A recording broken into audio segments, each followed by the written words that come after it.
네, 정치 생쇼 시작하겠습니다. 자, 오늘도 함께 해주시는 두 분은, 오늘 그 상품이 먹는 게 아니었어요. 먹는 건데. 근데 이제 일상 우리가 먹는 뭐 국이나 떡볶이 뭐 이런 게 아니라고 해서 그 먹는 거 나올 때까지는 미끄럼틀을 타지 않겠다. 파업을 서든하고 말았습니다. 예. 할 수 없죠. 우리 두 분, 모시고 가는 것도 영광인데. 예. 우리 박진영 교수님 어서 오세요. 네, 안녕하세요. 박진영입니다. 네. 자, 그리고 우리 남영이라고 할 뻔했습니다. 왜 남영이가 왜 나오지? 이은영 휴먼앤데이터 소장님 어서 오십시오. 네, 안녕하세요. 예, 반갑습니다. 예, 그래요. 다음 주에는 먹을 거 준비하겠습니다. 탈 준비하세요. 다음 주에. 예, 알겠습니다. 이게 또 파업까지 하시니까 제가 몸둘 바를 모르겠습니다. 아니, 그나저나 지금 나라가 어떻게 돌아가는 겁니까, 이게? 그러게 말입니다. 아니, 지금 완전히, 대가리 받고 있어도 모자랄 윤석열이가 지금 칼을 휘두르면서 막 야당 당사를 향해 돌진하고 있는 그런 상황인데, 야당은 지금 제대로 대응하고 있는 건지, 이거 잘 모르겠고요. 박진영 교수님, 지금 어떤 상황입니까? 저는 방어가 안 된다고 생각합니다. 아직 민주당이 방어를 못한다? 아니, 이 자체가 윤석열이 뭐 국민 여론이라든가 또는 우리 그 보편적인 정치권의 상시 이런 게 있는 사람이 아니기 때문에 네. 예, 그 검찰권을 휘두르는 데 있어서 거침이 없다. 그래서 저는 검찰의 행동을 방어한다고 해도 방어는 안 될 것이다. 차라리 역공을 해야 된다. 그런 생각입니다. 원래 크로스 카운트라는 게 있습니다. 네. 상대방이 공격하려고 할 때 약점이 보입니다. 그런 지점에서 저는 윤석열 대통령은 법을 두려워하는 사람이기 때문에 법적으로 당신도 탄핵될 수 있어. 당신도 직권 남용이라든가 이런 부분들로 걸릴 수 있어. 이런 것들을 저는 정확하게 민주당이 공격하는 것이 오히려 포인트다. 그런 생각이 듭니다. 재임 중에 그 형사 소추가 불가능하지만은 그러나 재임 중에 불법에 대해서는 탄핵으로서 응징할 수 있다. 탄핵은 정치적 행위입니다. 제가 늘 말씀드리지만. 그리고 네. 민주주의 국가에서의 탄핵은 민주주의를 발전시키는 한 단계 업그레이드 시키는 저는 민의의 표출입니다. 박근혜 대통령 탄핵으로서 한국의 민주주의가 발전했다고 하지 한국의 국가 위기가 왔다 이런 이야기 아무도 하지 않지 않습니까? 근데 만약에 이제 국회에서 탄핵 소추가 된단 말이죠. 과연 헌재에서 이걸 받아들일 수 있겠는가? 이것도 의문이긴 합니다. 헌재는 정치적인 판단을 합니다. 헌재가 정치적을 판단한다는 게 나쁜 의미가 아닙니다. 국민 여론의 눈치를 보는 것이 맞고요. 그런 상황에서 법률적 증거를 찾아내는 것이 헌재가 해야 될 역할인 겁니다. 네. 그 이전에 그 윤석열이 기세가 꺾여야 될 것 같습니다. 지금 이 기세로 봐서는 뭐 탄핵이 아니라 그 어떤 정치 위기도 다 그 말하자면 무력화시킬 수 있을 것 같다는 느낌이 드는데 언론들도 지금 뭐 윤석열 편에 서 있고요. 그리고 뭐 야당의 그 화력도 뭐 기대만큼 세지도 않은 것 같고 촛불 드시는 국민들 뜨거운 마음은 분명하지만은 그런데 이 탄핵까지 용인할 것인가 의문을 갖는 분들도 있는 것 같고요. 우리 이은영 소장님 어떻게 보세요? 지금 전체적으로는 여론 지형이 6대 3이거든요. 그래서 부정적인 게 굉장히 높아요. 그런데 이 지금 30% 여기도 깨지지 않은 30%도 상당히 지금 뭉쳐 있다. 그리고 지금 대통령의 스타일이 이 사람이 자고면하지 않는 특수통 검사 스타일로 그냥 직진하고 있거든요. 그렇지. 그리고 이게 여당과 대통령이라는 거는 수단이 굉장히 많아요. 그래서 이 안보에 대한 수단도 있고 경제에 대한 수단도 있고 굉장히 수단을 많이 가지고 있기 때문에 직진하게 되면은 결국에는 그 국민들이 거기에 그 방향으로 가는 거를 협조할 수밖에 없는 그런 상황이 올 수도 있거든요. 그래서 네. 일단 그러니까 박근혜 탄핵 때도 그랬습니다. 그렇죠. 박근혜가 힘을 잃었을 때 그렇죠. 탄핵의 어떤 그런 추진력이 생겼던 건데 그렇죠. 지금 그게 잘 안 생기는. 지금은 탄핵 얘기는 뭐 박진영 교수님을 비롯한 선각자들께서 하시지만은 이게 과연 현실 정치에서 구현될 수 있을까 하는 의문이 들고 그래서 저는 윤석열이를 끌어내리는 뭐 무슨 탄핵까지도 가지 말고 그냥 끌어내리는 그 길밖에 없다. 그게 또 그 선행돼야 윤석열이의 기세가 꺾이고 또 뭐 탄핵으로 가려고 해도 갈 수 있지 않나 하는 생각이 드는데 그 방향은, 길은 좀 멀어 보이긴 네, 합니다. 그 방향에 대해서 정봉주 의원님이 얘기를 많이 하시더라고요. 그러니까 국회 입법권을 통한 어떤 그 하야 이런 얘기를 계속 하고 계시는데 그래서 지금 181석의 국정조사 결의한 이 의석 플러스 19석을 더 더하면 된다. 이제 지금 그런 방안도 좀 정치권에서는 암중모색하고 있는 것 같아요. 여러 가지 방안에 대해서 지금 이 국민에게 또 한 번 했던 촛불에 그 짐을 지워드리기보다는 국회 안에서 어떤 새로운 형태의 어떤 그 여러 가지 또 다른 창의적인 어떤 그 독재에 대한 제어 방안을 좀 고민하는 것 같아요. 아, 제가 사실은 지난 주말에 삼각지 촛불 집회 갔다가 막 부하가 치밀어서 왔어요. 왜 그랬느냐? 행사 주최 측, 발언자 혹은 모인 시민 그분들한테 제가 부하가 치밀 리가 있겠습니까? 비 오는 날에 말이죠. 이 시민들이 나와가지고 뜨겁게 타도를 외치는 그 모습 보면서 너무 큰 감동을 받았지요. 그런데 아니 매번 보면은 항상 비슷한 도돌이표야. 그 민주당이 정권을 내줍니다. 그러면 정권을 내주면 엉망인 정치가 이제 펼쳐지겠죠. 촛불 시민들이 나옵니다. 그 깃발을 들고 촛불을 들고 그래서 정권이 무너집니다. 민주당이 집권합니다. 근데 민주당이 정권을 또 내줍니다. 정치를 못해서. 그러면 또 다시 또 그 저쪽 당이 집권하면서 정치는 또 엉망진창이 되는 거고 그럼 또 촛불 시민이 나오고 촛불 들고 그래서 정권을 또 내줬습니다. 그러면 민주당이 집권하죠. 근데 민주당이 또 정치를 못해요. 다시 정권이 넘어갑니다. 그럼 또 국민들이 다시 촛불을 들고 나옵니다. 예, 제 얘기가 틀렸습니까? 그렇죠. 그럼 항상 이래요. 어떻게? 그냥 한마디로 이렇게 열심히 촛불을 들어봐야 엉뚱한 놈들이 덕본다. 이런 얘기입니다. 그거 촛불을 든 세대가 40대예요. 40대, 50대. 이 세대가 20대부터 그랬어. 20대부터. 이 꼬라지를 계속 봐야 돼. 그래서 이제 대한민국에서 참 국민 노릇하기 피곤하다 이런 이야기 하는 거잖아요. 그러니까 저는 여론조사상에서 이 40대 이 데이터를 보면은 이 세대가 정말 나라를 살리고 너무 미안하다. 이 세대가 진짜 이 세대가 50대 가면 안 그럴 촛불도 안 뜰까요? 또 아까 말한 도돌이표 안에서 또 들을 수도 있어요. 민주당이 또 정권 뺏기면. 근데 그 40대를 한번 좀 얘기해 보자면은 제가 40대 아니겠습니까? 그렇죠. 50대 아니에요? 40대 끄트머리입니다. 네, 40대 끄트머리인데 우리 40대들에게 어떤 그 사건이 있었기에 그 이렇게 국민의힘에 대해서는 뭐 초장부터 비토 정서가 있을까? 제가 곰곰이 생각을 해봤는데 한 뭐 두어 가지 사건이 생각이 납니다. 우선 전교조, 전교조 세대거든요. 또 선생님들이 그 학교 현장에서 쫓겨나는 걸 봤어요. 근데 게다가 그 선생님들은 또 평판이 좋은 아이들한테 진심이었던 선생님들이 많았습니다. 그런 선생님들이 쫓겨나니까 이 새끼들 안 되겠다 이런 마음이 사춘기 시절에 각인됐고요. 또 IMF 시기가 왔지 않습니까?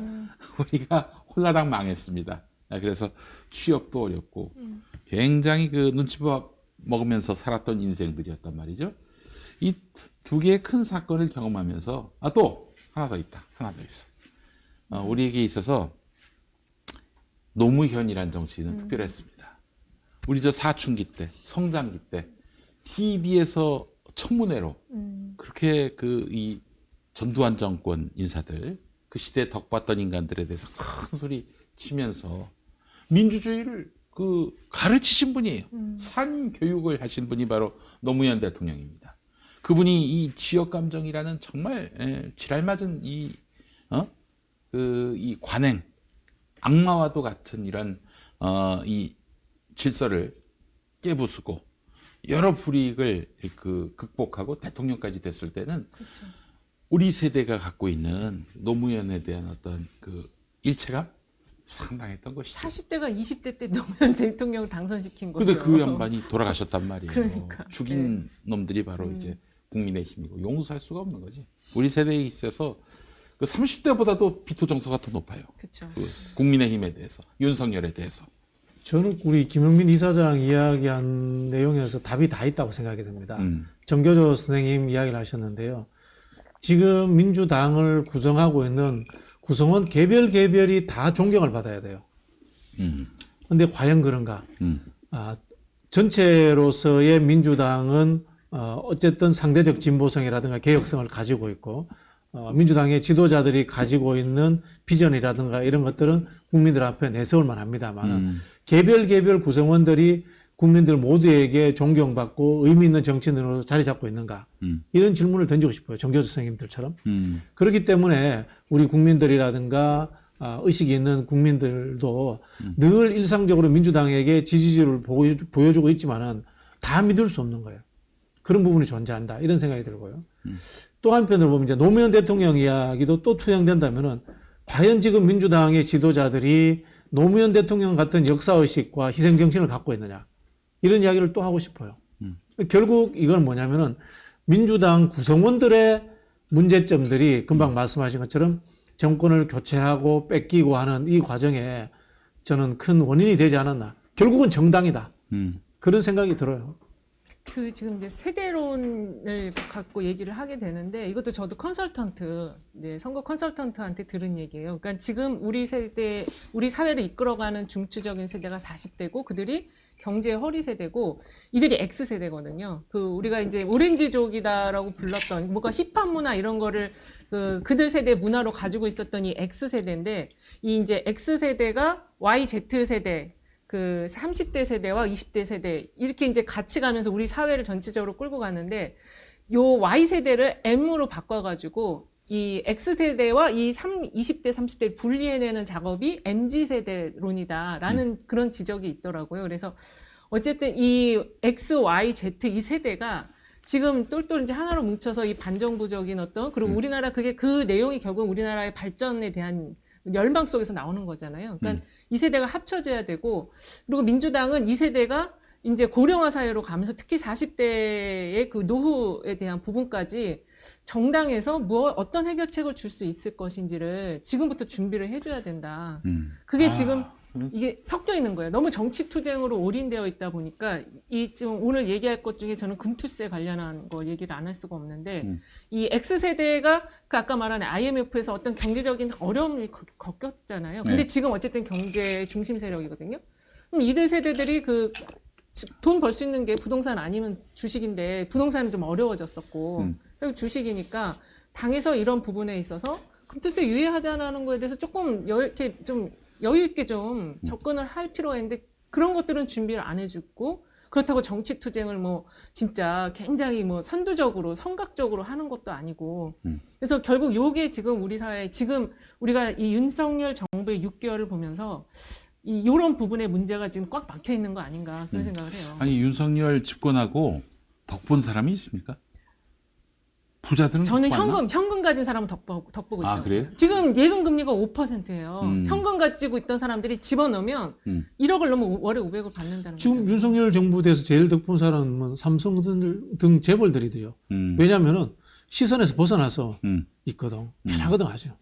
근데 그 금리 같은 경우는 윤석열이가 의도해서 한 건 아니었지만 된 것 같은 않고. 윤석열이 알겠어요 그런 걸. 예, 또 삼성 같은 경우도 윤석열의 의도대로 된 것 같지는 않은데. 그래서 사실 또 생각해보니까, 말씀 듣고 보니까, 우리 40대들이 민주당 정부 들어서 덕본 게 있었나 없어요. 싶어요? 없는데 그렇게 정치 투쟁을 하는 걸 보면 너무 고맙잖아요. 아니, 생각해봐요. 우리가 코로나 때 제일 늦게 맞았어요. 맞습니다. 백신을. 민주당 정부가 늘 잘못하는 것 중에 하나가 이거예요. 이제 정치라는 게 정의감과 이익관계라는 거 두 가지가 같이 있어야 되거든요. 정의감을 계속 요구를 하면서 이익관계에서는 자기 지지층들한테 덕을 안 줘. 민주당 지지층은 누구예요? 샐러리맨들이거든. 그렇지. 봉급생활자들인데 봉급생활자들만 자꾸 세금 더 내게 만들고 봉급생활자들이 연끌해서 집 사게 되면 세금 더 내게 만들고 이런 식의 이 정책들이 있었던 것이 사실은 좀 문제점이다.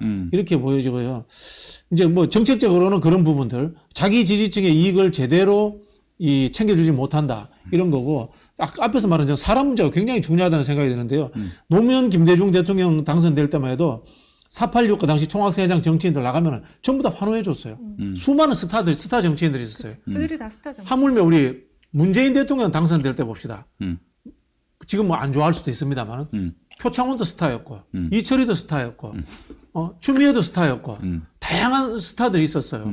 지금 어느 순간에 스타 정치인들이 없어진 거야. 근데 스타 정치인들이 좀 예를 들자면 이탄이나 지금 김용민 의원이나 최강욱 의원이나 될 것 같으면은 당내에서 질시해가지고 그걸 막 이제 이렇게 오히려 막 밟아버려요 분위기가. 딸딸이냐 짤짤이냐 아직도 그 논란이 그치지 않고 있고. 예. 그리고 그게 뭐냐면은 마오쩌둥이 그 이야기를 하잖아요. 대중과 정치인의 관계는 물과 물고기의 관계다. 늘 이렇게 대중들 속에서 인기 있는 정치인으로서 자리 잡을 수 있고 그런 사람들을 만들어줘야 되는데 그 양성이 안 되는 거예요. 그리고 그 사람들의 미래가 보장이 안 되는 거예요. 참 민주당 아이고 거대 정당인데 참 여러 가지로 아니 뭐 지금도 저는 비전이 있다고 봐요. 비전이 있다고 보는데 특히 이제 그 철험의 의원들이나 이런 개혁파 의원들이 공부를 해가지고 전체적인 국정 운영 능력을 키워야 돼요. 지금의 이제 개혁파라는 분들이 흔히 하는 말로 조국 퀴즈잖아요. 이 검찰개혁 투쟁에서 만들어진 분들인데 검찰개혁만 이야기할 게 아니라 법사위에서만 잘할 게 아니라 전체적으로 상임위별로 흩어지고 아니면은 현장에 있는 국민들 속에 갔을 때도 똑똑하고 국정운영 전체를 책임질 수 있는 도지사도 할 수 있고 시장도 할 수 있는 그런 사람들이라는 능력을 보여주도록 그분들이 성장해 주셔야 돼요. 좋습니다. 옳은 말씀이고 그랬으면 참 좋겠는데 근데 공허하게 또 느껴지는 게 뭐냐면은 아니 뭐 말씀이 공허하다는 게 아니라 우리 현실 정치가 굉장히 공허한 거는 윤석열이가 그런 정치해가지고 대통령 된 건 아니잖아요. 그 반사회적으로 된 거고. 아니, 윤석열이가 도대체 잘해가지고 대통령이 된 게 아닌데. 반 문재인 정서에 이제 그렇게 된 거죠. 반 문재인 정서에 의해서 된 거고 그리고 지금 민주당이 하려는 선량한 정치, 원칙과 이념에 부합되는 정치 전혀 아니잖아요. 그냥 자기 임명해준 대통령에게 칼로 찌르고 후비고 그렇게 해서 집권한 거 아닙니까? 그렇죠. 저는 그래서 민주당이 착한 정치, 반듯한 정치, 정의로운 정치, 그리고 이념에 충실한 정치 이거는 글쎄 얼마나 효용성이 있는지 그런 생각이 요즘 들기까지 합니다. 근데 그거는 이제 원칙인 거고 플러스해서 한국 사회에서는 역동성을 굉장히 국민들이 선호합니다. 그럼 윤석열은 왜 대통령이 됐을까요? 윤석열이 역동성이 있었던 거예요. 역동성. 근데 상대적 역동성. 이재명에 비한 상대적 역동성. 그런 표현이 그럴 수도 있습니다만은 문재인 정부에서 임명한 검찰총장인데 문재인 정부에 덤볐다. 네. 대항했다. 네. 탄압받았다. 이런 식의 이제 이미지를 만들어낸 거죠. 그게 사실은 역동적으로 드라마틱하게 보이는 거예요. 그런 부분에 이제 정치적 상징 조작에 국민들이 속은 거죠. 그러면 민주당은 어떻게 해야 됩니까? 이 국면에서. 그러니까 여러 가지 이제 측면의 준비를 해야 되는데 지금 이 사법적인 상황은 뭐 다 그렇게 생각하실 거예요. 이재명 대표에게 칼날이 들어올 수는 없다. 예, 지금 수사 현황을 보면은 이렇게 수사도 못하나 이런 생각이 들잖아요. 그래서 이 상황은 좋은데 지금 이제 무엇을 준비해야 될 것이냐 이게 문제인데 이제 과거로부터의 단절이 필요한 것 같아요, 저는. 동의합니다. 예, 과거로부터의 민주당의 스타일, 끈적거리는 스타일. 예, 그런 거로부터의 단절이 필요하고, 그러니까 거기서 무엇을 단절할 것인가도 연구가 돼야 되고, 사실 대선 이후에 그게 나왔어야 되거든요. 그러니까 민주당이 지금 저쪽은 장점이 뭐냐면 역동적 스타일이라고 그랬는데, 어쨌든 대표 주자들이 젊어요. 김건희라는 그 여사도 젊은 스타일이란 말이에요. 저도 정말 이해가 안 되는 스타일이지만 미디어 속에서 보여질 때는 미디어 상징 조작을 하고 있는 젊은 사람이거든요. 한동훈도 마찬가지고. 그럼 지금 우리 민주당을 지지하시는 민주 시민들 같은 경우에는 혐오의 대상이지만 그렇죠. 계속 그렇게 비춰지면은 그러니까 미디어 안에서 사람들이 넘어가는 세뇌되는 거예요. 세뇌가 되는 거예요. 세뇌되는 거예요. 게다가 또 김건희의 비위는 잘 보도 안 하잖아요. 그렇죠. MBC 외에는. 그러니까 우리 여사 해외 나가서도 저렇게 가만한 사람 돌보고 아이고 그렇죠. 잘하시네 예쁘시네 이 얘기 들을 수도 있어요 실제로. 그래서 제가 그 대목이 지금 진짜 너무 무서운 거예요. 그런데 그 상징 조작에 저쪽은 해봤거든요. 이미 대선 때. 그래서 그거를 지금 타고 넘어가면서 제가 보기 대통령 지지율이 지금 크게 안 떨어질 것 같은 거예요. 지금 이 순방을 하고 똥볼을 차고 있음에도 불구하고.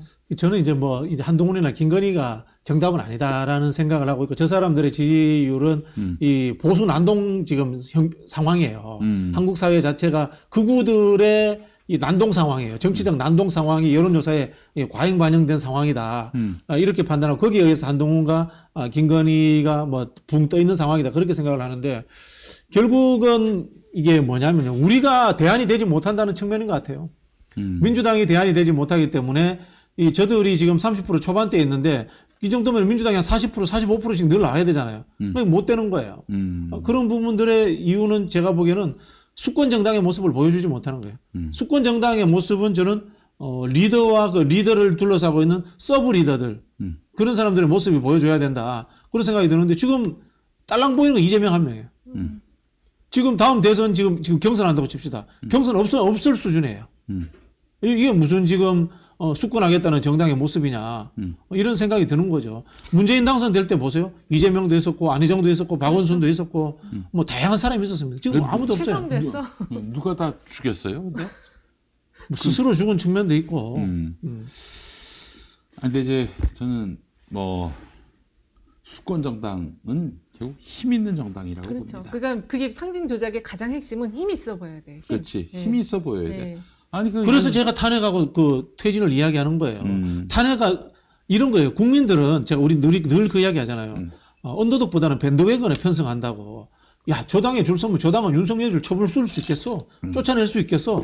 이런 가능성이 있어야지 하는 말로 내부 고발자도 나오는 거고. 그렇지. 언론들도 겁 없이 1년만 얻어맞으면 되니까 우리도 한번 윤석열 공격해보자 이렇게 하는 건데 윤석열 지하에서 5년을 있어야 된다. 그럼 쫄아서 사람들 말 못해요. 검찰 내부에서도 이제 야 우리가 윤석열이 시다발이냐? 윤석열 끝나면 우리 검찰도 생존해야 되는 거 아니야? 언제까지 윤석열 또 옥목 빨아야 돼? 이런 얘기가 나오려면은 민주당이 힘을 보여줘야 힘을 보여줘야죠. 힘을 보여줘야죠. 그러니까 제가 그래서 사실은 지난주 그 집회 갔다 와서 쓴 글에는 이런 것이 있었습니다. 민주당 이재명 대표가 빌런 이미지를 떨쳐내기 위해 꽤 많이 애를 썼습니다. 지난 대선 때. 그랬잖아요.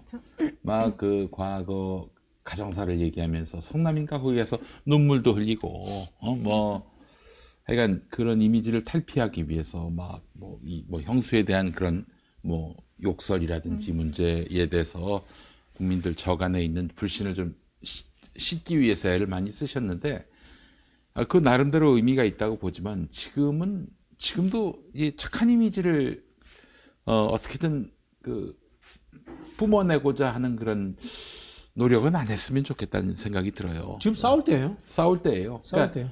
야, 나 졸업했는데 말이야. 지금 다시 저 원상복귀 시키는 거야? 좋아. 그럼 내가 한번 너를 제대로 찢어주지. 이런 식으로 나와버린다면은 요건 얘기가 달라집니다. 그러면 언론들도 지금 민주당에서 굉장히 수세적인 반응을 보이니까 야, 얘네들이 뭐 진짜 뭐 잘못한 게 있구나. 이런 생각을 갖고 막 민주당 그 유동규 말을 그냥 금지 오겹처럼 여기고 정진상, 김용수 셔대고 이재명 너도 공범이지 이러면서 몰아가고 있잖아요. 근데 이재명이 옷을 쫙 찢고 나와가지고 너희들 지금 날 건드렸어? 원대 복귀 시켰어? 이러면서 강력하게 맞서고 나선다면은 전 언론들도 야 저쪽 저렇게 강력하게 나오는데 저쪽 이야기도 반, 이쪽 이야기도 반 실어줘야 되는 거 아니야? 걔네들은 본능적으로 그런 심리가 있어요. 뭐 동의합니다. 힘 대 힘이 부딪히면은 5대5로 보도한다고. 근데 지금 한쪽만 힘이 있고 한쪽이 힘이 없어 보이니까 뭐 9대1, 뭐 8대2 이렇게 나오는 거예요. 한쪽에서 이 빌런 타노스로 막 이렇게 매도를 하고 덕지덕지 붙이잖아요. 네. 악명을 붙이는데 자 이제 가면을 쫙 찍고 나왔는데 엄청 착한 어린 소년이 나와. 그러면 안 되는 거야. 그럼. 슈퍼맨이 나와야 되는 거야. 지금 죽이려고 칼을 들고 슈퍼맨이 나와야 달려오는데 되는 지금 거야. 한동훈이가 그럼 민주당 가만히 있어야 됩니까? 그게 제가 진짜 얘기하고 싶은 거는 이재명 대표 이제 대표거든요. 그러니까 국정을 운영할 준비를 하고 있는 사람이기 때문에 DJ를 보면은 본인이 굉장히 박식하고 준비를 많이 했지만 자기 옆에 그 이미지라든지 이거를 보좌하는 참모 전략 그룹을 뒀어요. 별도로. 그래서 예를 들면 이해찬, 뭐 김한길도 있었고, 김한길 또 그 이영작 박사 또 그 윤호 누구지? 그 윤호중도 그때 같이 했던 거고 이근영 선배라든지. 윤호중부터 확 떨어집니다. 어쨌든 그 당시에는 좀 그래도 나름 했어요. 근데 거기서 나온 게 이제 지역 등권론이잖아요. 그런 것도 이영작의 지역 등권론이 굉장히 의미 있거든요. 그거는 그게. 황태현 교수 쪽에서 만든 거. 그래서 그런 그룹들을 여러 개 두면서 계속 이야기를 들으면서 자기 이미지를 계속 만들어 갔거든요. 그리고 여론조사 팀하고 FJ 팀은 거의 일주일에 한 번씩 가서 밥 먹으면서 보고했어요. 뭐 어떤 거든지. 그러면서 거기서 이제 계속 이미지를 만들어 갔던 거고 또 하나는 국회의원들이 다 그 언론이라든지 사법이라든지 여기 다 들어가서 네트워크를 스크럼을 같이 짜줬다고 소통을 계속 해주면서 그래야지 그 사람도 믿고서 움직이지. 이거 그런 거 없는데 어떻게 움직이냐고요. 5년 기다려야지. 근데 사실은 뭐 그렇게 열심히 해서 뭐 국가 지도자로서의 그 학습과 훈련을 하셔서 대통령이 된 거라기보다는 그런 훈련이 되신 분이 대통령이 돼서 굉장히 우리나라가 좋아졌다 이렇게 그렇죠. 보는 것이 맞을 텐데 그 YS의 그 엄청난 똥볼 바로 네. 외환 위기 아니겠습니까? 외환 위기라는 그 참 우리 민족에게는 굉장히 불행한 그런 사태가 정권 교체의 어떤 명분을 만들어냈고 그렇게 해서 김대중 대통령이 당선된 게 아닌가 싶은데 지금 민주당은 글쎄요 자력으로 과연 정권 교체의 어떤 희망을 만들어낼 수 있을지 의문입니다. 너무 좀 사실 좀 무기력해요. 근데 우리가 뭐 사이다를 원하는 게 아니라 저쪽에서 죽이려고 달려들면은 여기는 좀 방어를 해야 되는데 방어 안 해도 돼요. 방어가 안 돼 지금. 뭐 죄진 게 없는데 왜 방어해요? 네? 죄진 게 없는데 왜 방어? 죄를 만들어 오니까 문제죠. 죄를 그거는 만들어 국민들이 오니까. 알아줍니다. 예를 들자면 이런 거 아니에요. 네. 김대중 대통령 이야기는 이제 20억 플러스 알파 김대중 대통령도 그때도 노태우 때 그때 그 얘기 계속 지적이었어요. 있었죠. 그다음에 맞아요. 뭡니까? 권력욕의 화신, 대통령병 환자 수많은 데 이야기가 있습니다. 그 친북도 여전히 있지. 그 빨갱이 친북, 이미지는 계속 있어. 김대중 대통령 거기에 대응한 적 없어요. 대응한 적 없어요. 뉴 DJ 플랜이라고 해가지고 그런 거에 대응하지 않습니다. 오히려 본인 이미지 개선하고 그 다음에 이 새로운 인물들 영입하고 말씀하신 것처럼 지역 등권론, DJP 연대 이런 식으로 해서 적극적으로 있지 않습니까? 구도를 새로 만들어 나가고 하는 그런 속에서 정권이 창출되는 거예요. 노무현 대통령도 마찬가지입니다. 그렇죠. 그 김대중 대통령 말기에 홍삼 테러 비리 때문에 다 정권 넘어간다고 했어요. 그때 노무현 대통령 뭡니까? 새로운 정치, 상식과 이 뭐라고 합니까? 그땐 공정이 아니고 반부패였나? 뭐 상식이 통하는 정치죠. 상식이 통하는 정치. 뭐 이런 식으로 해서 자기 시대를 만들어 간 거예요. 결국 진보라고 하는 것은 방어가 아니라 공격이에요. 제가 늘 그런 이야기 합니다. 진보는 외발 자전거다. 멈추면은 쓰러진다. 그렇지. 진보는 성찰하면 안 됩니다. 그냥 앞으로 가는 거예요. 이 산이 잘못된 산이든 뭐든 일단 올라가는 거야. 그리고 난 뒤에 이제 산에 올라가서 나중에 다시 뒤돌아보는 거예요. 그러니까 이게 제가 말하는 역동성인 거예요. DJ는 제가 그때 이제 당의 홍보국에 있었을 때도 그 광개토 대왕 플랜이라고 뉴 DJ 전에 그 당 안에서 광개토 대왕 플랜이라고 그 리더십을 확장형 리더십으로 가야 된다라는 그런 보고 속에서 그런 걸 계속 만들어냈어요. 그때는 당보를 통해서 꾸준히 그거를 계속 만들어내고 그다음에 작은 거라도 그때 야당이었는데 그 당이 좀 힘이 약한 야당이었잖아요. 새정치국민회의가. 그래도 어쨌든 계속 끊임없이 그 지적을 하고 대안을 제시하고 그랬거든요. 근데 지금 민주당을 보면은 그런 노력이 좀 부족하다. 그때에 비해서 좀 더 환경은 훨씬 더 좋아졌는데 그런 게 좀 부족하다는 생각이 들어요. 쉽게 말하면 진취적이지 못하다는 뜻이에요. 아니 우리 박진영 교수님처럼 뒤돌아보지 말고 전진해야 한다. 전폭적으로 동의합니다. 지금 계속 성찰을 얘기하고 뭐 대안을 얘기하고 그럴 때가 아니잖아요. 왜 그런지 아세요? 네? 의원들이 중심이 돼 있기 때문에. 그래요. 대한민국에서 국회의원 선거는 전형적인 회고적 선거예요. 그렇지. 회고적 성찰적 선거예요. 예. 그러다 국회의원은 거기에서 당선되거든. 이게 당 운영이 국회의원 중심으로 끌고 가니까 그런 생각이 드는 거예요. DJ는 본인이 대통령이 되는 게 우선인 거예요. 그렇지. 이게 우리 지금 흔히 하는 제왕적 대통령제 국가잖아요. 예. 국회의원 열성만 있더라도 대통령 되면 정계 개편해서 다시 찢고 볶아서 짤 수 있어요. 그렇지. 그때 80석으로 새정치국민회의가 맞아요. 대통령을 배출했어요. 그렇죠. 맞습니다. 그때 자민련하고 같이 했을 때 50몇 석이었는데 예. 의석수가 되게 적었어요. 50석 정도 됐어요. 총선 때 실패를 했다고 평가를 받았거든요. 그래서 분위기가 당내 분위기 굉장히 안 좋았었죠 그때. 어쨌든 지금 민주당으로서는 그때 DJ 때 상황과 달리 어쩌면 더 좀 험악한 상황이다. 저는 지금 이 시대를 어떻게 진단하느냐? 파시즘의 시대라고 생각을 합니다. 파시즘의 시대예요. 예. 그래서 사실은 뭐 이념이니 대안이니 성찰이니 이 말 자체가 안 먹혀. 안 먹히죠. 그리고 20대 같은 경우에 참 놀랍습니다. 거긴 정치적 일체감이 없어요. 윤석열 지지했다가 갑자기 지금 반윤석열에 네. 거의 뭐 선두그룹이에요. 20대 남성들이. 지금 뭐 약육강식이잖아요. 그렇지. 약육강식에서는 이기는 사람이 선이에요. 정확하게 말씀하셨는데 게임 세대 아닙니까? 게임 세대. 게임 세대는요 젖잘싸가 없어요. 졌지만 잘 싸웠다. 그런 게 없어요. 이기는 게 정이야. 이기는 거 아니면 지는 거니까. 예. 그러니까 이 싸움에서는 그 싸움은 최종적으로 결정나는 것이 아니라 계속해서 시시각각 고비마다 이겨야 포인트가 쌓이는 거고 그래서 최종 승리가 가능하거든요. 국면에서 여기서 지면 다음에 이기지. 이런 게 없어요, 이 동네는. 그렇기 때문에 이 파시즘적 상황에서 한마디도 지지 않고 계속 이기고 또 이기는 그런 자세가 필요하다니까. 한동훈이가 한마디도 안 지려고 하잖아요. 그 친구도 게임 많이 하는 것 같아. 나보다 나이가 한두 살 많은데도. 네. 예. 이준석 보세요. 이준석도 한마디도 안 지잖아요. 응? 결국 성상납 그 건으로 무릎을 꿇었습니다. 이준석은 게임에서 진 거죠. 당내 권력투쟁이라는 게임에서 진 거죠. 졌어. 이미 20대 남성들 상당수가 실망해서 등 돌리고 있습니다. 자, 근데 민주당은 지금 김용 얻어먹었고 얻어맞았고 정진상도 좀 위태위태하고 이런 상황이란 말이죠.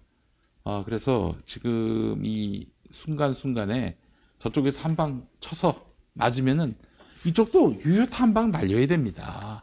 그런 자세가 필요한데 이게 뭐 국정조사는 또 언제 될 것이며 김건희 특검 뭐 말로만 하고 뭐 어떻게 실현이 되는 게 있는지 의문이고요. 원래 제일 처음에 국정조사를 7개 과제로 해서 제일 처음에 내걸었어요. 근데 그거는 지금 어디로 가고 지금의 국정조사는 그 12구 참사 국정조사예요. 그래서 그러니까 지금 말씀하신 것처럼 과제를 설정해 놓으면 그 끝까지 뚫고 가서 그 지금 첫 번째 국정조사에 내걸었던 게 그 대통령실 이전에 관한 거였거든요. 그렇지. 예. 지금 그럼 어디로 가버리고. 근데 그렇더라도 지금 민주당이 뭔가 준비는 하고 있다라고 믿고 있어요, 저희는. 그래서 이 타임테이블을 가지고 지금 움직이고 있다라고 믿고 있는데 정말 맞겠죠, 저희의 믿음이? 아니 우리 그래서 박홍근은 좀 빨리 그만두게 하면 좋겠어요. 근데 내년 5월이 저기잖아요. 5월이 뭐 지금 5월까지 가다가 민주당이 아니 대표가 주닫습니다. 대표가 주도하면 돼요. 저는 그 이재명 대표께 드리고 싶은 말씀이 뻔뻔해져라. 더 뻔뻔해져라. 뭐 표현이 그렇습니다. 이 말씀 드리고 싶은 게 이재명이 민주당이에요. 내가 쓰러지면 당 없어진다 이런 생각으로 그리고 내가 당대표고 내가 대통령이 되어야지 당을 살린다 이런 생각을 가져야 돼요. 우리 이제 초안지 때 보면 유방이 어떤 일이 벌어지냐면 항우한테 쫓기잖아요. 수레에서 쫓기는데 자기 아버지를 걷어차요. 떨어져요. 수레가 빨리 가기 위해서. 자기 가족들도 내버려요. 왜? 자기가 왕이기 때문에.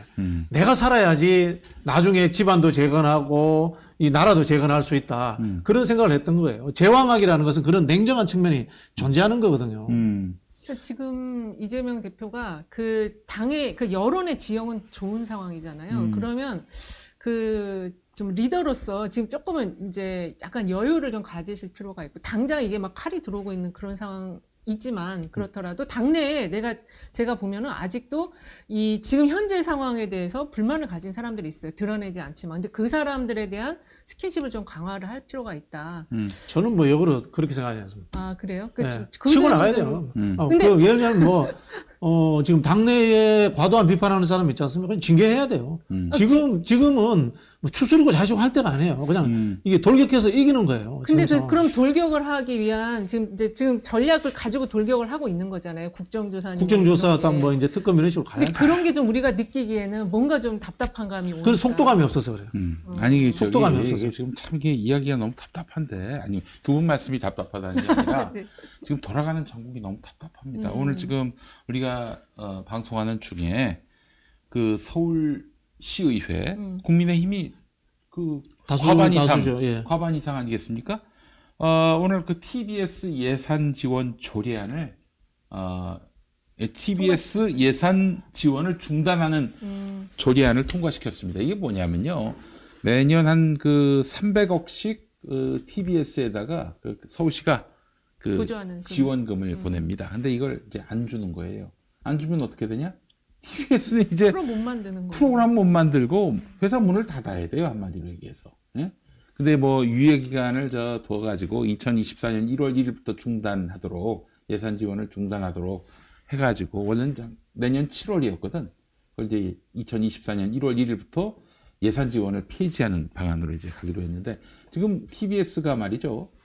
광고 방송도 못 하고 있어요. 그러면 수입은 서울시로부터 받는 지원금밖에 없어요. 그러니까 TBS를 한마디로 문 닫게 하겠다. 이런 조리안입니다. 뭐 물론 제가 봤을 땐 진짜 TBS를 포기한다기보다는 야 김어준 방송 빨리 저기 접어. 뭐 이런 거죠 한마디로. 얘네들은 이런 정말 치졸하기 이를 데 없는 유치하기 이를 데 없는 치졸한데 네. 굉장히 속도감이 있어요. 역동성이 있잖아요. 이게 이제 그 이야기 뭐 극우적 급진주의거든. 이게 파시즘이에요.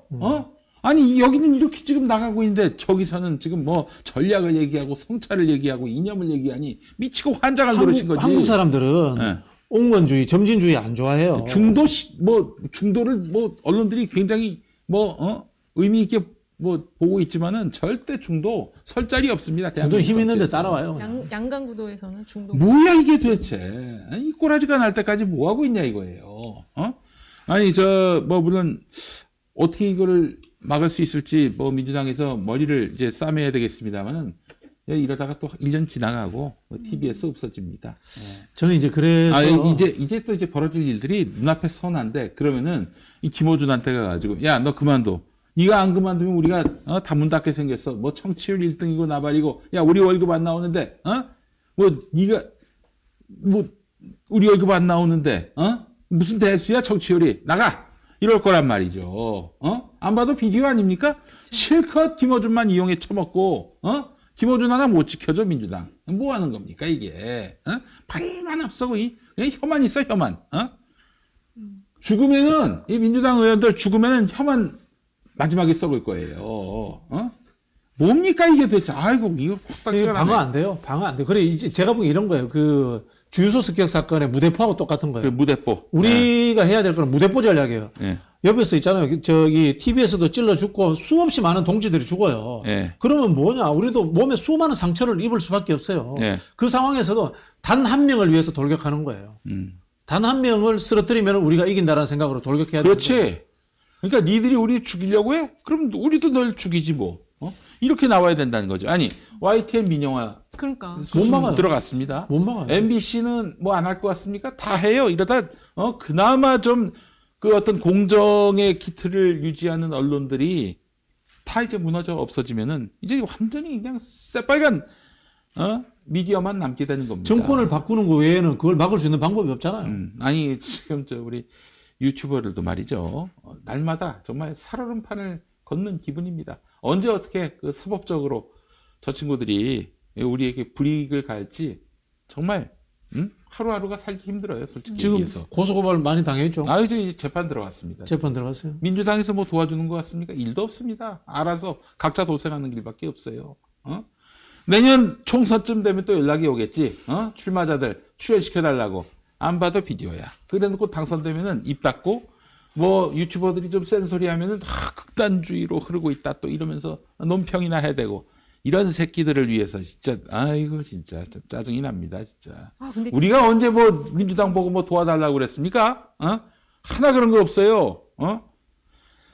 아휴 이 TBS 하나 못 지키면서 무슨 아이고 정말 참. 그 민주당이 지금 좀 하나로 된 아까 이제 속전속결로 가야 된다고 하시는데 지금 그 좀 당내 분위기가 이렇게 완전히 하나로 뭉쳐가지고 전선은 같이 다 서 있는데 이렇게 막 같이 이렇게 막 하는 분위기는 또 좀 아닌 것 같아요. 약간 그 그룹이 두 개로 나뉘어져 있는 것 같거든요. 그러니까 그거를 저는 이제 아까 그 이재명 대표께서 어차피 이게 내년 총선에 살아남을 사람과 그렇지 않을 사람 둘로 나뉘어 있는데 조금 더 그 좀 스킨십을 강화하시는 게 좋겠다라는 생각이 언뜻 들었어요. 어쨌든 이게 지금 전열은 다 한 전선에 서 있는데 이게 에너지가 지금 폭발이 안 되니까. 제가 우리 이재명 대표께 좀 드리고 싶은 말씀이 있는데 문재인 대통령 정치 뭐 공과가 있습니다만은 결국 정권을 내준 정치였습니다. 그렇죠. 정권을 다시 탈환하려면은 문재인 대통령 같은 정치는 하지 마셔야지. 왜 그렇게 착한 척 코스프레를 계속 하려고 하는지 저는 잘 모르겠어요. 문재인 대통령은 그 당시 민주당에서 주류고 절대 다수파예요. 그렇기 때문에 편하게 착한 정치해도 되는 거예요. 근데 지금 이재명 대표는 아직도 다수가 아니란 말이에요. 그리고 사실 이제 우리가 리더십에서 그런 이야기를 합니다. 분명히 아마 이재명 꼬꾸라지면은 내가 민주당 헤게모니 잡아야지 하는 놈들이 있을 겁니다. 안 봐도 비디오입니다. 정치에서 설득되는 사람, 그 다음에 나에게 동의되어서 같이 하는 사람 드물어요. 대부분의 것들은 힘의 논리예요. 정치가 뭡니까? 힘의 논리입니다. 이길 것 같으니까 붙는 거예요. 아니, 정치 진짜 힘의 논리더라고요. 정말로. 자, 광고 좀 하겠습니다. 네. 자, 위닉스 컴팩트 미니 건조기 4kg. 가성비 뛰어난 건조기 찾는 분들은 이 제품에 주목해 주시기 바랍니다. 믿을 수 있는 국내 생산 제품, 생활가전 명가 위닉스가 야심차게 출시한 2022년 최신상 바로 컴팩트 미니 건조기입니다. 자, 위닉스 컴팩트 미니 건조기는 이름 그대로 최대 건조 용량 4kg의 작지만 강력한 건조기입니다. 특히 소량을 자주 세탁하는 가구에게 최적화된 제품입니다. 1인 가구한테 굉장히 필요할 것 같습니다. 아가옷을 자주 빨고 말려야 하는 가구, 그리고 와이셔츠, 블라우스 등 출근용 정장을 입는 분들, 운동용 체육복을 자주 세탁하는 분들께 강력하게 추천합니다. 빨래를 잔뜩 쌓아둘 필요 없이 그때그때 세탁하고 컴팩트 미니 건조기로 뽀송뽀송하게 입으시기 바랍니다. 빨래 후 냄새 때문에 다시 세탁한 경험이 있으시다고요?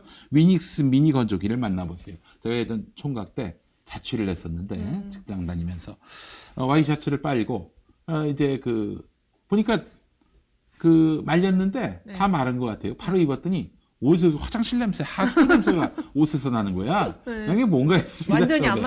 안 말라서. 안 말른 채로 입고 간 거예요. 예. 여러분 이제 위닉스 미니 건조기로 그 걱정 다 더실 수 있습니다.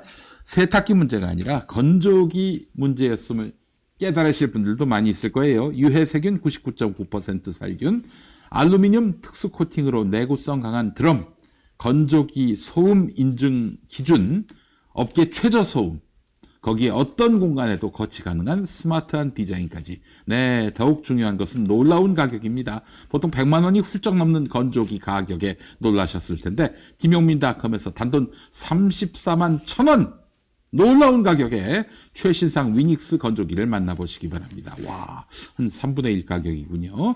자, 여러분 위닉스 건조기. 민주당이 위닉스 건조기에 들어갔다 나왔어요. 그래서 아주 건조한 정당이 됐습니다. 여러분 위닉스 컴팩트 미니 건조기 정말 대단한 성능 건조해져야 아니겠습니까? 됩니다, 민주당. 네. 그래요. 참 거기를 잘못 집어넣었습니다. 네. 자, 위닉스 컴팩트 미니 건조기. 예. 쇼핑이 후원입니다.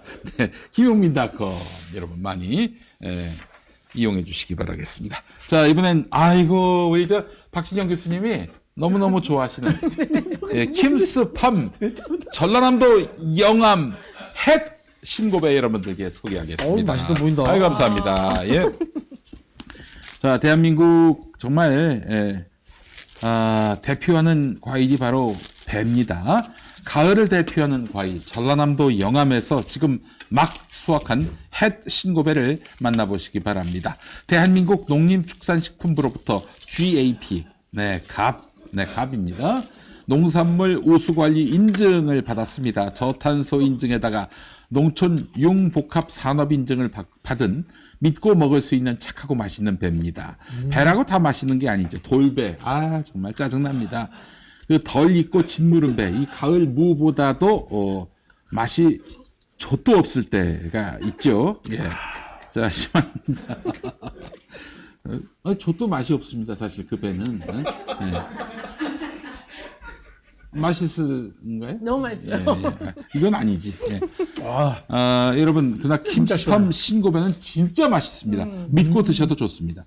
전남 영암의 풍부한 일조량의 양분 듬뿍한 황토와 청정 맥반석 지하수가 키운 배라서 이제 과육이 부드럽고 엄청나잖아요. 당도가 매우 높습니다. 배는 선물용과 가정용 이렇게 나뉘는데, 자, 이 가정용 상품은 과일 표면에 약간의 그 상처나 흠집이 있을 뿐 맛은 선물용과 다르지 않습니다.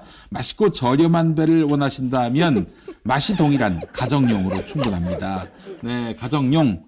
자, 7.5kg 9 내지 14과 9개 과부터 14개 과 해서 33,000원이고요. 선물용은 7.5kg 12과에서 14과까지 43,000원. 선물용 7.5kg 9가에서 11과의 경우는 5만 원에 이렇게 모시고 있습니다. 더 주세요. 예. 너무 맛있네요. 맛있어요. 예. 해신고배입니다.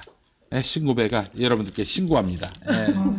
아, 그래요. 정말 맛있는 배 제가 한번 먹어보도록 하겠습니다. 예. 김 이사장님은 4개 주고 나는 3개밖에 안 먹어요. 너무 달고 수분이 진짜 많아요. 와, 육즙이 육즙이 정말 대단합니다. 난 과일 중에 배를 제일 좋아하거든요. 이게 나이 들면 좀 입이 마르잖아요. 이 배가 진짜 좋아.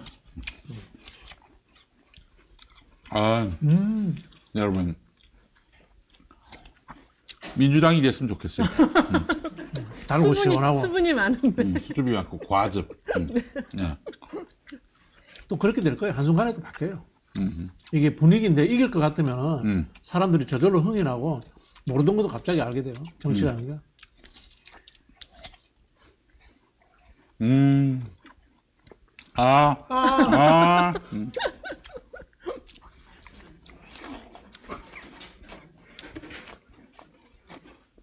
와, 든든하네요. 이거 3개만 먹어도.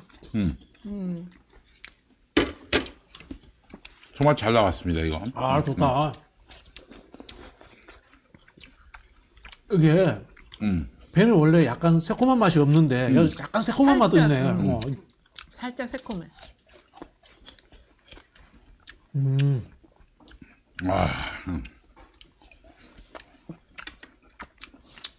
갑자기 그 성질냈던 게 다 풀리네요. 확실히 나이 드니까 화날 때 단계 들어가야 돼. 단계. 단맛이 들어가면은 화가 누그러져. 예.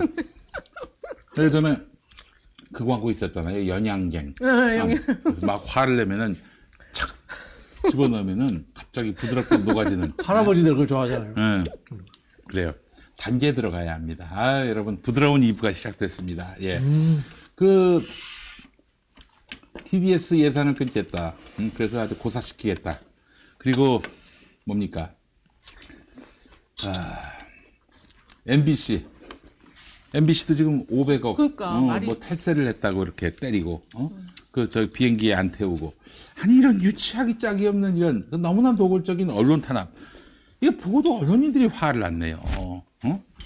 나 이거 정말 미친 일이 아닌가, 미친 상황이 아닌가 이런 생각이 드는데, 아 참나 그러니까 이게 참사 그 12구 참사 수습을 나름 잘했다고 생각하나 봐요. 그러고 나서 지금 들어오는 게 언론 탄압이잖아요. 바로 그냥. 아니 참사를 155명이 이상이 죽었는데 뭘 참사를 잘 대응을 해요? 58명. 158명. 아니 158명이 죽었는데 참사 대응을 잘한 거야?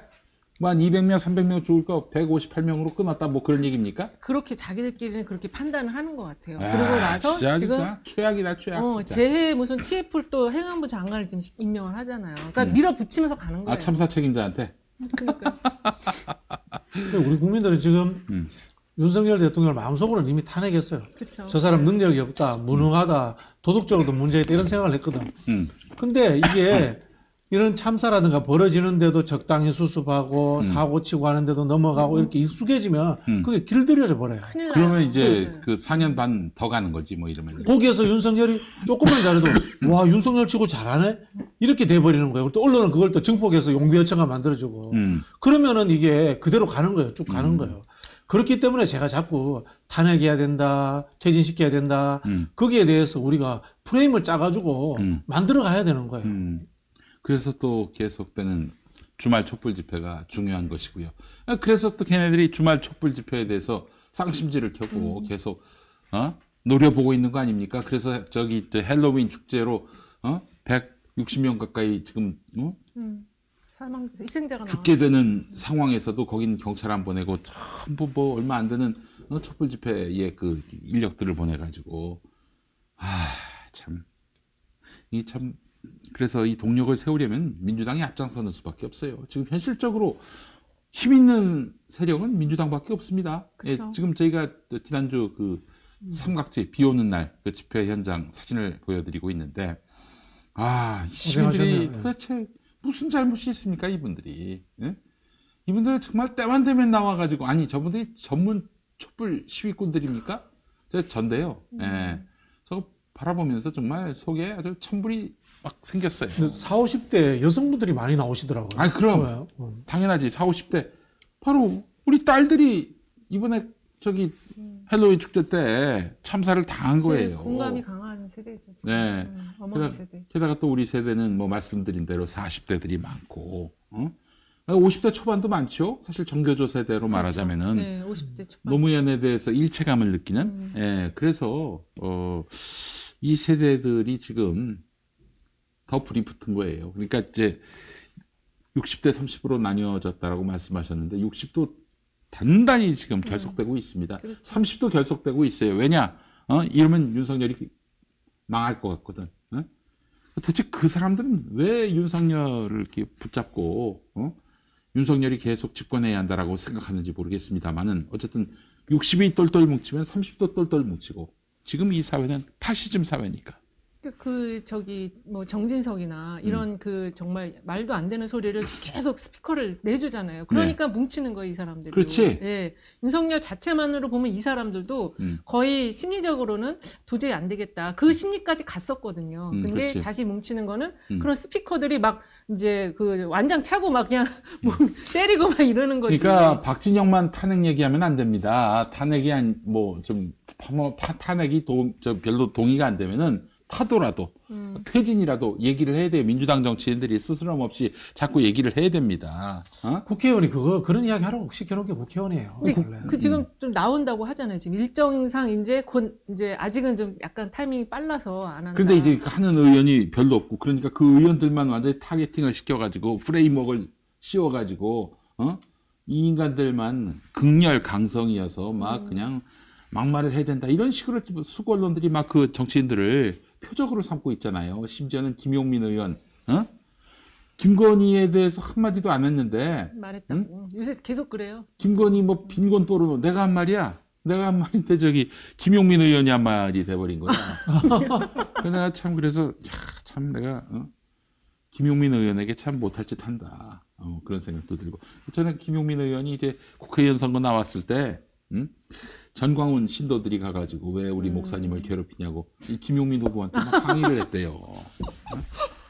그런 일들이 있었습니다. 예. 정말 이 윤석열의 이런 정말 저질 정치를 어떻게든 쐐기를 박아서 빨리 척출해내는 것이 지금 필요하지 않나 하는 생각이 드는데. 예. 지금 윤석열 정부도 그 흐름상으로는 지금 YS하고 박근혜 정부 종합판이에요. 결론이 그렇게 좋지는 않을 거예요. 전두환도 결합한 것 같아. 전두환도 결합돼 있어. 네. 맞아. 세 개 정부가 결합된 네. 종합판이야. 네. 참. 그러니까 결국에는 이 대한민국 그 정치의 흐름을 보면 악이 승리한 적은 없어요. 전두환도 백담사 갔고 네. 노태우도 감옥 갔고 박근혜도 갔고 다 갔어요. 그러니까 근데 이제 어떻게 보낼 것이냐 그거가 좀 되게 뭐 이렇게 댓글 같은 거 보면 되게 새로운 방식으로 보낼 것이다 이런 얘기들이 많이 있고 어쨌든 민주당이 그거를 잘 준비를 해주셔야 되고 거기에 대열에 동참하는 의원들은 다음 재선 3선 하실 수 있을 것 같고 그걸 못하면 아마 새로운 또 인물들이 또 올라갈 거고. 저는 민주당에 이제 좀 선수 좀 쌓이고 지명도 좀 있는 의원들은 나도 다음에 대선 나가겠다. 이 정도 나도 다음에 대통령이 되고 싶다. 이 정도 생각으로서 윤석열 정부와 싸우고 네. 또 자기 비전을 이야기했으면 좋겠어요. 그런 생각을 가진 게 저기 나이 많으신 분들이 오히려 그런 생각을 하시고 뭐 나이 많으신 분들이라도 그런 생각을 갖고 좀 제대로 좀 싸웠으면 좋겠어요. 지금 걱정되는 부분들이 당이라는 것은 큰 우상 같지만은 실제로 이 대통령제 국가에서는 리더가 없으면은 당이라는 큰 우산이 별 의미가 없어져요. 언제든지 깨질 수 있는 거예요. 당이라는 우산에 대해서 충성하지 말고 이 국민들과 함께 가면서 거기에서 내가 지도자가 돼서 사랑을 받고 또는 그 계보원들로부터 충성을 받겠다 이런 생각을 좀 해야 돼요. 그게 참 쉽지는 않은 과정인데 이게 하여간 그러려면 미디어에도 상당히 좀 친화력을 가져야 되고 미디어에서의 상징 조작이라는 것도 연구를 많이 해야 돼요. 그러니까 뭘 보여줘야 돼요. 미디어에서.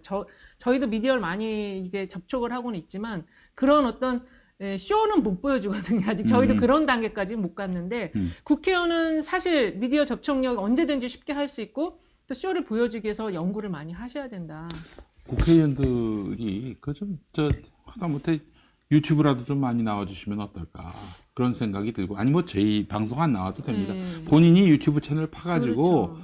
날마다 방송을 하든지 그 뭐 해야 되는데 그 미디어 접촉은 뭐 대단히 왜냐면 적고. 저기 동네에서 나는 지역구에서 계속 국회의원 해먹을 거기 때문에 국가적인 이야기라든가 그런 것에 대해서 관심도 없고 알지도 못해요. 그거 시의원, 도의원 나오시든가 뭐왜 그러니까 국회의원으로 나와? 그런 거예요.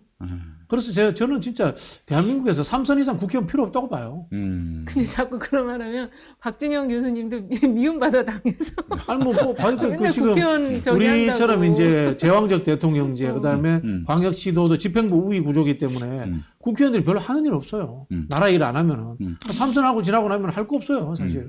아니 근데 저 어떻게 되는 거예요? 지금 저 정진상 비서실장 이제 검찰에 불려 나갔는데 구속되는 겁니까? 만약 구속되면 다음은 바로 이제 이재명 대표로 들어갈 것이고 최강욱 의원 말로는 만약 그 이재명 대표까지 구속되는 상황에 이르게 된다면은 그 다음 또 그 다음 또 그 다음 말하자면 검찰과 그 각을 세우고 있는 검찰개혁파 의원들을 중심으로 해가지고 깡그리 민주당 내 개혁 세력을 적출해내고 하나만한 정당, 존재 하나만한 정당, 민한당. 그렇지 민한당 같은 당을 만들어가지고 다음 총선에서 승리하는 게 그들의 큰 그림이다. 저는 우리 봉도사 정봉주 의원이 그 이야기 하잖아요. 그 다당제 이야기 하잖아요. 저들도 똑같이 생각해요. 저 사람들도 어떻게 생각하면은 이재명 쓰러지면은 민주당 무너진다고 생각해요. 왜냐하면 리더십이 없어요, 지금. 대권 주자가 없어요. 자, 우리 당원 구조가 전부 다 이재명 대표를 보고 들어온 당원이 절반이 넘는단 말이에요.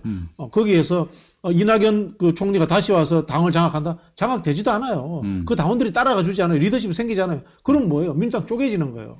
깨지는 거예요. 그럼 다당제 하에 구조가 되면은 검찰들이라든가 불려들여가지고 새롭게 국민의힘 재편해가지고 자기들이 주도권 장악할 수 있다.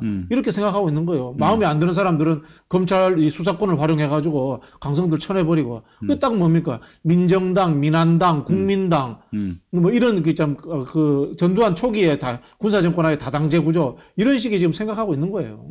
근데 그게 지금 민의가 그건 허용하지 않죠. 어떻게 자기 그렇게 막 생각하는 것 자체가 난 이해가 안 되는데 무슨 힘이 있다고 그렇게 정당을 그렇게 만들어? 이 정권이 뭐 진실에 입각해서 수사할 거라는 기대는 1도 없고 절반 이상의 국민들은 다 지금 정치 보복이라고 생각하고 있는 마당이라면은 민주당은 그런 민심을 믿고 플랜 B, 플랜 C를 세워야 되지 않겠는가 싶은데 어떤 계획을 세워놓고 있나요? 당내 정통하니까 진짜 물어보고 싶어. 정봉주 의원이 맨날 무슨 봉주 형이 뭘 알아? 맨날 뭘 세운다면서요, 계획을. 한번 생각해 보세요. 이거 정말 뻔한 상황 아닙니까? 이재명 리더십이 혹시나 무너진다. 그럼 제가 봤을 때는 그냥 이해찬 어른 다시 와서 하는 거 외에는 당의 리더십 존재하지 않아요, 지금. 뭐 친노, 친문, 그다음에 친명까지 다 포괄할 수 있는 사람이 누가 있어요? 없어요, 당에. 근데 이 문제는 뭐냐면은 이해찬 어른이 대권 주자가 아니에요. 그렇지 않습니까? 추스리는 것과 치고 나가는 거는 다른 거예요. 그래 지금 당의 리더십이 이재명을 못 지키면 당의 리더십이 없어지는 거라고 저는 이제 이야기를 하고 있는 거예요. 이재명 보고 모여든 100만 당원들 어디 가겠어요? 그냥 뭐 좌절해 버려요. 저도 그런 얘기 들은 적이 있어요. 이재명 못 지키면 우리는 그냥 앞으로 정치 신경 끈다. 신경 끄고 이제 포기해 버려요. 포기하고 이제 정치에 신경 끄고 민주주의 어떻게 되든 말든 뭐 그렇게 생각해 버려요. 젊은 사람들이. 한국의 민주주의가 무너지는 거예요. 아유, 참 큰일 났습니다. 큰일 났어요. 지금 법원도 이런 검찰의 그냥 막가파 드라이브에 제동도 걸지 않고 그 장단에 춤을 추고 있는 형국이고요. 근데 어떻게든 이제 또 그 지혜가 모아지겠죠. 지금 이 상황 속에서 지혜가 모아질 거고 이 60%의 부정적 여론 안에는 50%는 진짜 강성 부정이거든요. 그러니까 그분들과 함께 이제 도모하고 거기서 에너지가 나올 거라고 봐요. 이재명 대표까지 구속되는 상황이 된다. 그러면 이제는 볼 거 없습니다. 거리로 나와야죠. 예, 그때는 진짜 한판 제대로 붙어야 합니다. 근데 예. 그게 구속이 되려면 뭔가 그 혐의가 있어야 되잖아요. 아무리 가짜라도 혐의가 있어야 되는데 그게 가짜로 지금 들어갔잖아요, 김용이. 아, 예.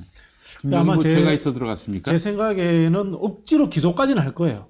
억지로 기소까지는 할 건데 구속까지는 이재명 어려울 것 대표를 기소까지는 할 건데 이제 구속영장이 나오지도 않을 거고 재판 가면은 무죄가 나올 거라고 보는데 그 과정에서 이재명 대표를 최대한 빌런화 시키는 거죠. 그렇지. 빌런화 시킨다는 이야기는 뭐냐면 비호감도를 높여가지고 비호감도가 높아지면 잘 아시겠지만 선거에서 양자구도에서 이기기가 어려워요. 그러니까 지금 얘네들은 윤석열에 대한 비난 여론이 높아지는 것 알고 있죠.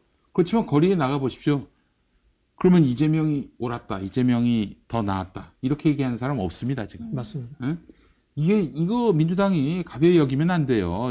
뭐 윤석열 부정 여론이 높아진다고 그게 민주당 지지로 이재명 지지로 오지 않아요. 그렇다면 어떻게 해야 되느냐? 이 빌런 이미지를 안고 가는 거예요, 그냥. 버리려고 하지 말고 그래? 지금 너희들 나를 빌런으로 만들었어? 좋아, 힘 있는 빌런이 어떤 빌런인지 한번 보여줄게. 이러면서 정말 정면으로 부딪혀야 합니다. 정치는 그런 거예요, 진짜. 제가 저희 착한 척했다가 선거에서 망했던 사람 아니겠습니까? 뭐 선거는 뭐 볼 거 없어요, 그냥. 저도 착한 척했다가 졌는데 그럼요. 착하면 져요. 예. 악당이 이기더라고. 또 지면은 아무도 기억 안 해줍니다. 아무도 인정해주지 않아요. 맞아요. 저 짤싸가 어디 있어 선거에서, 정치에서. 지면은 나만 죽는 게 아니고 나 도와줬던 사람까지 다 죽어요. 자, 그러니까 네. 정말 저 민주당 또 민주당을 이루고 있는 여러 구성원들 비상한 각오로 지금 결국 대표한테 칼 들이미는 거 아니겠습니까? 요거 비상하게 내일처럼 여기고 투쟁에 나가야 하지 않겠나 하는 생각이 듭니다. 그리고 이재명을 구속하는 날에는 굉장히 골치 아픈 일이 벌어진다라는 시그널 정도는 줘야 하는 거 아니겠습니까? 방어를 한다면. 지금 적은 잔뜩 양산해 놨어요. MBC도 언론도 지금 데리고 간 기자들 중에서 2명 매고는 다 지금 적이 됐거든요. 그러니까는 저쪽은 전선을 계속 넓히고 있는 허점이 있다. 아무리 네. 강하게 하려 모습을 보여도 결국에는 전선이 넓히고 있기 때문에 결국 이게 한 번에 넘어간다. 네. 네. 자, 그래 여건은 좋으니까 누가 나 대신 좀 앞질러 나가주면 안 되나? 앞장서 주면 안 되나? 이런 생각 버리고 내가 앞장서 나갑시다. 내일의 국회의원, 내일의 대통령이 되는 길이에요. 그게 예. 자, 오늘 저 정치 색쇼 마치겠습니다. 우리 이은영 소장님, 박진영 교수님 수고하셨고요. 다음 주에는 미끄럼틀 꼭 달아보겠습니다. 예. 자, 오늘 방송 마치겠습니다. 고맙습니다. 네, 감사합니다. 감사합니다.